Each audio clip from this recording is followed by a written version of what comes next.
Welcome back বন্ধুরা। আজকে 114 page থেকে যত এমসিকিউ এসিকিউ গ্রামার এবং আনসিন আলোচনা করব। তা চলো স্টার্ট করে দিই।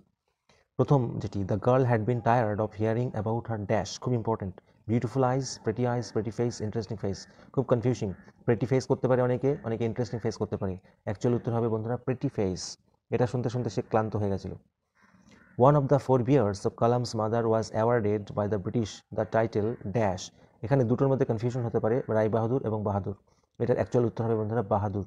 এই টাইটেলটা ব্রিটিশরা দিয়েছিল তার পূর্বপুরুষদের। The hermit never কুইটেড। হারমিট কখনো ছেড়ে যায়নি কাকে? Cottage he lived in, the house he lived in, the would he lived in, the apartment he lived in. খুবই ইন্টারেস্টিং। এটা হবে বন্ধুরা the would he lived in, অর্থাৎ যে জঙ্গলে সে বাস করতো সেটাকে সে কখনো ছেড়ে যায়নি। Next one, Mrs Jones gave the boy 5 cents, $10, $5, 10 cents। এটা তো সবাই জানো, $10 জুতো কিনতে দিয়েছিল, তাই না? নেক্সট কবিতা থেকে, the valley is filled with. উপত্যকাটা পূর্ণ ছিল কি দিয়ে? Fog, sunlight, moonlight, flowers. অবশ্যই sunlight. The cricket song arriving from the stove is dash. স্টোভের কাছ থেকে আসা ক্রিকেটের গানটি কেমন ছিল? শ্রিল, ডাল, সুইট, সাইলেন্ট। অবশ্যই হবে শ্রিল, তীক্ষ্ণ। The bark of the tree is described as leprous hide because it is dash soft and smooth, wounded by the knife, rough and has marks, glossy and skinning. এটা বন্ধুরা হবে rough and has marks, অর্থাৎ দেখতে খসখসে এবং marks রয়েছে তাই জন্য। The eye of heaven in Shakespeare sonnet number 18, কাকে বোঝানো হয়েছে eye of heaven বলে? অবশ্যই সান। তোমরা অলরেডি মুখস্থ করে ফেলেছো। এরপরে আমরা দেখে নেব নাটক থেকে, দেখে নেব MCQ. The name of Natalia's dog is dash. সবাই জানো তোমরা, স্কুইজার। ওকে, আর লোমোভেটা এর সাথে সাথে জানবে, লোমোভেটা হচ্ছে গেস। আচ্ছা, Chubukov ordered Lomov to shut up or he would shoot him like a dash. Chubukov লোমোভকে অর্ডার করলো চুপ করতে, নইলে সে তাকে গুলি করে মেরে দেবে। কিসের মতো করে? খুবই ইম্পর্টেন্ট বন্ধুরা, এটা হবে পার্ট্রিজ, অর্থাৎ তিতির পাখির মতো করে। The worth of a oxen meadows to Natalya, অর্থাৎ গোচারণ ভূমিগুলোর মূল্য কত ছিল নাতালিয়ার কাছে? $300, 300 রুবলস, 300 রুপিস, 300 সেন্ট। সবগুলো 300 আছে, কনফিউশন হতে পারে। তোমাদের একটা ক্লু দিচ্ছি বন্ধুরা, এটা যেহেতু রাশিয়ার বেসিসে লেখা, সেজন্য রাশিয়ার মুদ্রার নাম হচ্ছে রুবল, তাই না? তাহলে এটা হবে answer. Next, Chubukov tells Natalya that there is in their drawing room a dash. আচ্ছা, চুবুকভ নাতালিয়াকে বলে যে তাদের ড্রয়িং রুমে আছে একজন dash, farmer, land owner, hawker, merchant. অবশ্যই মার্চেন্ট হবে। বলেছিল না, go there is a merchant come for his goods. প্রশ্নোত্তর দেখে নেব। What was the full name of Mrs Jones. Mrs জোনসের ফুল নাম কি? তোমরা নিশ্চয়ই জানো এতদিনে। The full name of Mrs Jones was, এই উত্তরটা লিখে নাও। The full name of Mrs Jones was Mrs Luella Bears Washington Jones. পরের প্রশ্ন, who was the bearded man. Bearded দাড়িয়ালা লোকটি কে ছিল? এই অ্যান্সারটা, the bearded man was the enemy of the Tsar. Next প্রশ্ন, why did the Tsar give the reward to none. Tsar কাউকে কেন রিওয়ার্ডটা দিল না, পুরস্কারটা দিল না? অ্যান্সারটা লিখে নাও। The Tsar gave the reward to none because no one gave him satisfactory answers. কেউ তাকে সন্তোষজনক উত্তর দিতে পারেনি টু হিজ 3 কোয়েশ্চেন্স, তার 3খানা প্রশ্নের। পরের প্রশ্ন, when did the girl laugh in a clear ringing tone. কখন এরকমভাবে পরিষ্কার ঝনাত ঝনাত আওয়াজ করে হাসলো? The girl laughed in a clear ringing tone, মেয়েটি এভাবে হেসেছিল যখন, কখন? The narrator remark that, narrator মন্তব্য করে যে she had an interesting face, তার একটি ইন্টারেস্টিং ফেস রয়েছে তখন। পরের প্রশ্ন খুব important, what shoes and jeans was Roger wearing. কোন জুতো এবং কি জুতো এবং কি জিন্স পরেছিল? দেখো, Roger was wearing tennis shoes and blue jeans. Tennis shoe পরেছিল আর ব্লু জিন্স পরেছিল, মনে রাখবে কিন্তু, হ্যাঁ। পরেরটি, what according to the narrator can few girls resist. তাহলে আমরা এখান থেকে লিখবো according to the narrator few girls can resist. According to the narrator few girls can resist flattery. শুধু আনসার হচ্ছে flattery. Okay, what was the name of APJ Abdul Kalam's mother. খুব important, মায়ের নাম কি ছিল? তাহলে উত্তরটা তোমরা কি করে লিখবে? দ্য নেম থেকে লিখবে। The name of APJ Abdul Kalam's mother ওয়াজ, দিয়ে নামটা, ওয়াজ আশিয়াম্মা। ওকে, লাস্ট প্রশ্ন, where did Kalam's father go every morning after the নামাজ। তাহলে আমরা এখান থেকে উত্তরটা করতে পারি, every morning after the namaz Kalam's father would go to their coconut grove, small coconut grove. বা প্রশ্নটাকে এভাবে লেখা যেতে পারে, Kalam's father would go to their small coconut grove every morning after the namaz, যে কোনো একটা। এবারে কবিতার প্রশ্নোত্তর, where will green twigs rise from. সবুজ পল্লবগুলি কোথা থেকে উঠে আসবে? তাহলে উত্তরটা লিখতে হবে, গ্রিন টুইগস উইল রাইজ ফ্রম, এবার অ্যান্সারটা, ক্লোজ টু দ্য গ্রাউন্ড। এই দেখো, green টুইগস will rise from close to the ground. খুব ইম্পর্টেন্ট প্রশ্ন, হ্যাঁ। How does the stream look like in asleep in the valley? ওই যে স্ট্রিমটা ছিল, ছোট নদীটা ছিল, সেটাকে কেমন দেখাচ্ছিল? সেটাকে দেখাচ্ছিল the stream looks like a long strands of silver on the bright grass, অর্থাৎ লম্বা একটা রূপোর ফিতের ন্যায় দেখাচ্ছে। নেক্সট প্রশ্ন, who is the refer to here?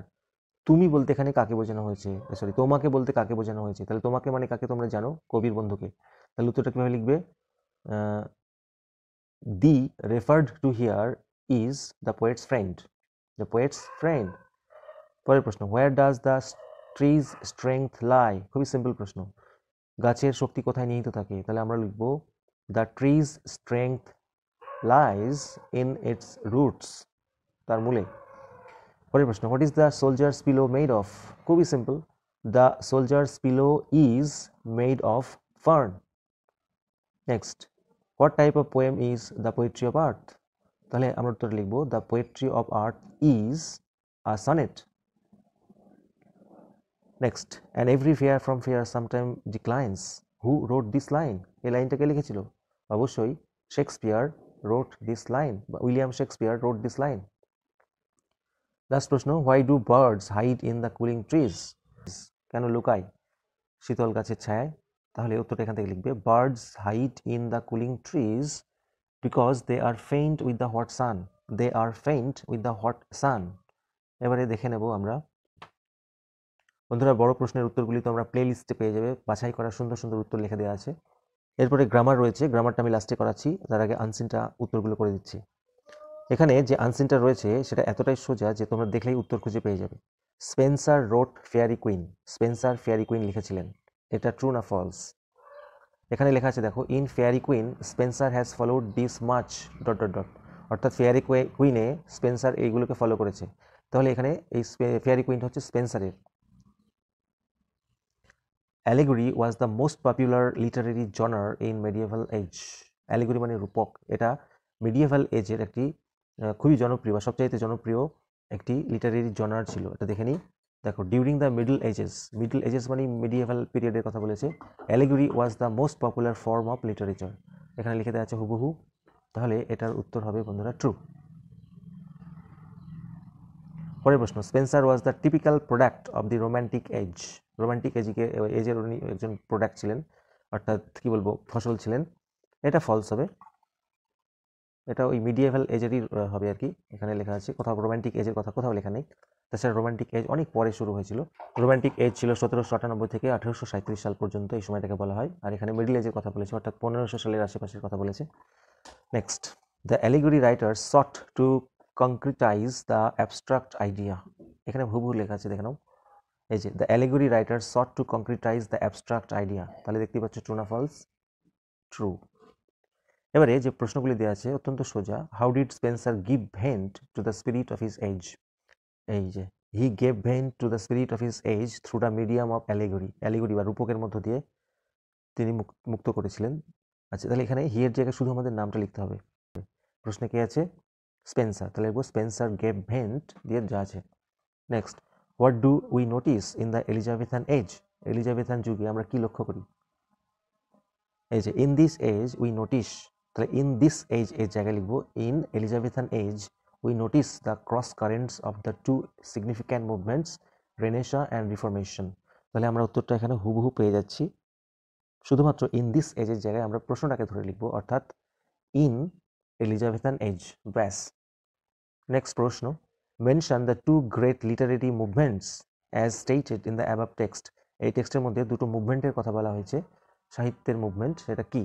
এই যে এই যে এই যে এই যে এই যে যে লাইনটা আমরা লিখলাম সেখানে লেখা আছে, দেখো, in this age we notice the cross currents of the two significant movements, সেটা কি? Renaissance and reformation. তাহলে এই দুটো হচ্ছে অ্যান্সার, রেনেসা অ্যান্ড রিফরমেশন। তাহলে তোমরা উত্তরটা কি করে লিখবে? তাহলে তোমরা লিখবে নাম দুটো, রেনেসা অ্যান্ড রিফরমেশন আর the two great literary movements as stated in the above text. হয়ে গেল, খুব সিম্পল। এরপর আমরা গ্রামার আলোচনা করব। প্রথমটা দেখো, ভয়েস চেঞ্জ করতে দিয়েছে, ভেরি সিম্পল। দ্য গার্ড হচ্ছে সাবজেক্ট, ব্লিউ বাজালো, ভার্ব কি বাজালো? দ্য হুইসেল, বাঁশি, এটা অবজেক্ট। প্রথম অবজেক্টটা সাবজেক্ট হয়, তাহলে দ্য হুইসেল আগে চলে আসবে। তারপরে টেন্স অনুযায়ী বিভাব বসে, দেখো এটা ব্লো থেকে ব্লিউ মানে পাস্ট টেন্সে আছে, তাহলে বিভার্বটা হবে ওয়াজ। তারপরে ভার্বের third form blow, blew, blown. তারপরে বাই এবং সবশেষে সাবজেক্টটি object, the guard. Very simple. Next, Kalam's father said this is not a correct approach at all and should দিয়ে যা যা আছে, যাই হোক কালামের বাবা বলেছিলেন এটা সঠিক অ্যাপ্রোচ নয়। তাহলে দেখো কালামস ফাদার, এটা একটা assertive sentence, Kalam's father said থাকলে সেইডই বসে যায়, কমা উঠে দ্যাট বসে। ওকে, আচ্ছা বলছে this is not a correct approach, তাহলে দিস থাকলে দ্যাট হয়। ইজ এর পাস্ট টেন্স ওয়াজ, কেন ওয়াজ, এদিকে পাস্ট আছে এদিকেও পাস্ট করতে হবে। This that was not a correct approach at all. এরপর থেকে যা যা আছে সব বসিয়ে দিতে হবে, এখানে চেঞ্জ করার কিচ্ছু নেই। এখানে পাশাপাশি দুটো দ্যাট বসলো কেন, একটা কমা উঠে দ্যাট বসেছে আর দিস থাকলে দ্যাট হয়, সেই জন্য দ্যাট বসেছে, তোমাদের চিন্তা করার কিছু নেই। Next one, she was standing so close, সে এত কাছে দাঁড়িয়েছিল যে the perfume of her hair, তার চুলের সুগন্ধ ওয়াজ ট্যান্টালাইজিং, আমাকে সম্মোহিত করছিল। তাহলে আমাদের স্প্লিট করতে হবে। তাহলে প্রথমটা বলতে পারি সে খুব কাছাকাছি দাঁড়িয়েছিল, এটা কিন্তু সো ক্লোজ করলে হবে না, কি লিখবো দেখো, প্রথম সেন্টেন্স হচ্ছে she was standing, so close নয়, কি লিখবো, ভেরি ক্লোজ লিখবো, সে খুব কাছে দাঁড়িয়েছিল, এক নম্বর সেন্টেন্স। সেই জন্য কী হলো, the perfume of her hair was tantalizing, এই সেন্টেন্সটা মানে পরের সেন্টেন্সটা 2 নম্বরে হয়ে যাবে। তাহলে এটা 1 নম্বর আর ওটা 2 নম্বর। নেগেটিভ করতে হবে, একটা ডিগ্রি চেঞ্জ দিয়েছে, this is the best time, the best অর্থাৎ সুপারলেটিভ ডিগ্রি আছে, যখনই নেগেটিভ করতে দেবে তোমার একটা ডিগ্রি চেঞ্জ করবে, পজিটিভ ডিগ্রি করবে, তাহলেই হয়ে যাবে। পজিটিভের স্ট্রাকচার হচ্ছে as plus positive form plus as, আমাদের এই স্ট্রাকচারটা ইউজ করতে হবে। সুপারলেটিভ থেকে পজিটিভ করার সময় এরকম হয়, নো আদার টাইম, অন্য কোনো সময় হয় না, ইজ অ্যাজ, এটার পজিটিভ ফর্ম হচ্ছে গুড অ্যাজ কার মতো, দিস। তাহলে উত্তরটা হলো নো আদার টাইম ইজ, অন্য কোনো সময় হয় না এটার মতো এত ভালো, অর্থাৎ এটাই সবচেয়ে ভালো সময়। তাহলে আমাদের অ্যাজ গুড অ্যাজ কথাটা এসে গেল। ডিগ্রিটা পজিটিভ কিন্তু সেন্টেন্সটা দেখো নেগেটিভ হয়ে গেছে, এই যে নো চলে এসেছে। I wished to kill you, এগুলো আমি অলরেডি আগে করিয়ে রেখেছি বোর্ডে খুব সুন্দরভাবে, প্লেলিস্ট থেকে দেখে নাও, প্র্যাকটিস সেটে পেয়ে যাবে। I wished to kill you, আমি চেয়েছিলাম আপনাকে মারতে, উইশ মানে চেয়েছিলাম, ভার্ভ করতে হবে নাউন, বন্ধুরা এটা নাউন ফর্ম সেই উইশই হয়, উইশ মানে ইচ্ছা, তাই না? তাহলে আমরা বলতে পারি আমার ইচ্ছে হয়েছিল, আই হ্যাড এ উইশ, কি ছিল আমার ইচ্ছে, এই যে ইচ্ছে কথাটা ব্যবহার করতে হবে। তাহলে আমার ইচ্ছা ছিল, আই হ্যাড এ উইশ কি করতে, টু কিল ইউ, বা এটাকে আরেকভাবে করা যায়, my wish was to kill you. আচ্ছা লাস্ট গ্রামার, এই সমস্ত গ্রামারগুলি আমি বোর্ডে করে রেখেছি, অবশ্যই দেখে নিও, সেখান থেকে দেখলে দারুণ উপকার পাবে আমি বলছি। যদিও বইতে এই কোয়েশ্চেন এটা ভুল রয়েছে, my mother's lineage was more distinguished than my father's, আমার মায়ের বংশধর বাবার বংশধরের থেকে বেশি বিশিষ্ট ছিল, তার মানে আমার বাবার বংশধর মায়ের বংশধরের মতো এত বিশিষ্ট ছিল না। মোর ডিস্টিংগুইশড দ্যান, যেমন বেটার দ্যান সেরকম মোর ডিস্টিংগুইশড দ্যান, অর্থাৎ এটা একটা কম্পারেটিভ ডিগ্রি আছে, করতে হবে পজিটিভ, সবসময় লাস্টের আগে আছে। তাহলে আমার my father's lineage was, যেহেতু পজিটিভ করতে হবে পজিটিভ স্ট্রাকচার ইউজ করতে হবে, as distinguished as my mother's, হয়ে গেল। অর্থাৎ বাবার বংশধর মায়ের বংশধরের মতো এত বিশিষ্ট নয়, তার মানে মায়ের বংশধরই বেশি বিশিষ্ট বাবার থেকে। ওকে, আর্টিকেল প্রিভিশন দেখতেই পাচ্ছ তোমাদের বই থেকে দেওয়া। There was some confusion in the doorway, a man getting into the compartment stammered an apology, then the door banged and the world was shut out again, I returned to my berth. Well an interested face can also be pretty, এখানে interested face হবে না, কি হবে, interesting face, এই অপশনটা হবে। তো বন্ধুরা এই ছিল আজকের ভিডিও, ভালো লাগলে লাইক করো, চ্যানেল সাবস্ক্রাইব করো, থ্যাংক ইউ সো মাচ, আর বন্ধুদের মধ্যে শেয়ার করে দিও, থ্যাংক ইউ।